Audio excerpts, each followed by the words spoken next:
Le monde ne sera jamais comme avant. Confinement. Confinement qui doit durer jusqu'au 15 avril. Ouh là là, tellement dur, quelques jours tout seul. Non mais ils sont complètement fous les mecs. Confinement jusqu'à quand? Bah si on refaisait le titre. Confiné pour la vie, voilà le topo. Moi ça me révolte parce que je suis enfermé depuis toujours. Alors évidemment, dehors je peux sortir. Mais c'est pas beaucoup mieux qu'ici. Enfermé, partout, pour toujours.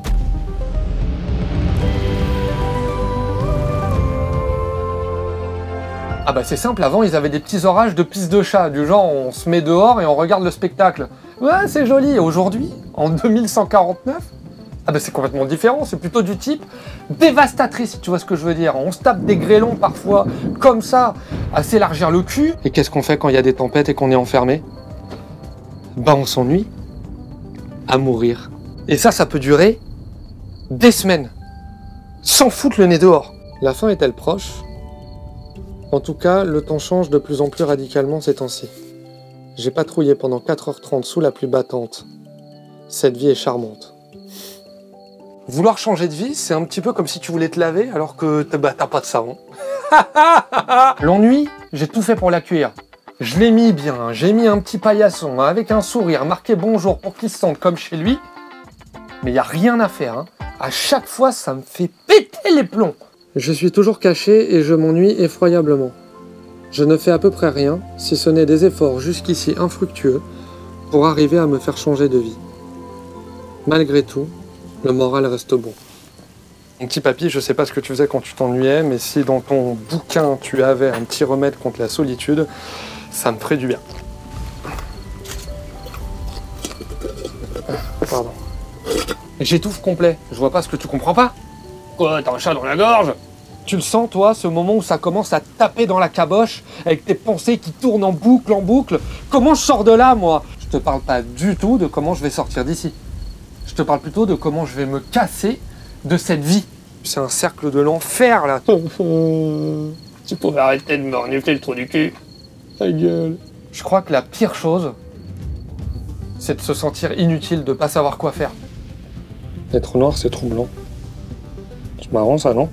Tu vois, j'ai l'impression d'être en guerre. Alors, parfois c'est contre moi, parfois c'est... Arrête, tu vas me faire chialer. Dis stop. Stop. C'est l'histoire d'un coffre au trésor, tout triste, parce que personne ne l'avait découvert. Son monde n'était que terre et son seul voisin était le lombric. D'où viens-tu? Dit le coffre à son ami. Je viens d'un monde si grand que je n'en ai jamais vu le bout, d'un univers si beau que certains vers volent même dans le ciel. Je ne te crois pas, dit le coffre. Le monde est marron et puis le ciel, qu'est-ce que c'est? C'est à ce dernier mot qu'il se vit hissé hors de terre et découvrit pour la première fois un autre monde, dont le soleil.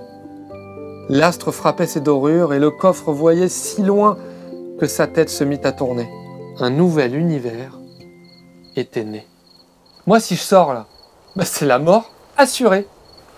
Oh non, il est décédé, c'est dommage. Il était gentil. Ok, allez, on va faire une expérience de mort imminente, on va essayer d'aller dehors. Oh, c'est chaud. Putain. Non, on va pas résister, c'est sûr. Mon papy, il disait, garde tes amis près de toi et tes ennemis encore plus proches. Donc si l'ennui est ton plus grand ennemi, eh ben embrasse-le. Peut-être qu'il en sortira quelque chose d'intéressant, une petite étincelle, quoi. C'est ça. Pour mon grand-père, je crois bien que écrire, c'était comme une lueur dans la nuit, une lueur dans l'ennui. Vite, une page, vite. Voilà. Il était une fois un arbre. Un arbre. Je failli le perdre celui-là. Oh putain, mais t'es cassé ou quoi?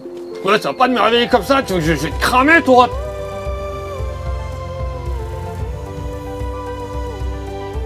Parfois, parler pour ne rien dire, rêver pour ne rien penser, bah... ça fait du bien. Ça me fait penser le jour où je suis parti 4 jours en quête de nouveautés. J'étais en train de marcher, en train de ramasser les poubelles, et là je vois un mec qui était en train de repeindre l'extérieur de son abri, mais il a mis des couleurs, le mec, qui m'a fait péter la rétine, c'était n'importe quoi. Non mais attends, mais qu'est-ce que t'as fumé, gars? Non mais sans déconner, à l'époque, moi j'avais pas compris pourquoi il faisait ça. Et aujourd'hui, Je pense que ça fait sens. Si tu veux que ce soit possible, ose l'imaginer. Ouah, la découverte de malade! J'étais en train de me dire, est-ce que la créativité nous aiderait pas à nous sortir les doigts du cul? Sans ce livre, je serais peut-être jamais devenu créatif. Je serais peut-être passé à côté d'un monde fantastique. Tu m'aides et tu me fais grandir.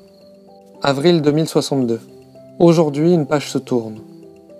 La dernière luciole vient de s'éteindre. Elle continue de briller dans mon imaginaire, mon espace à moi.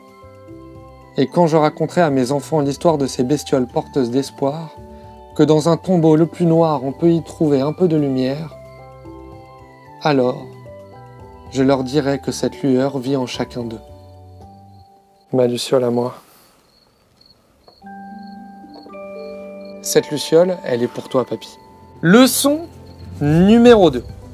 Sortir de sa cage intérieure ne dépend que de la faculté que l'on a à s'imaginer un monde meilleur.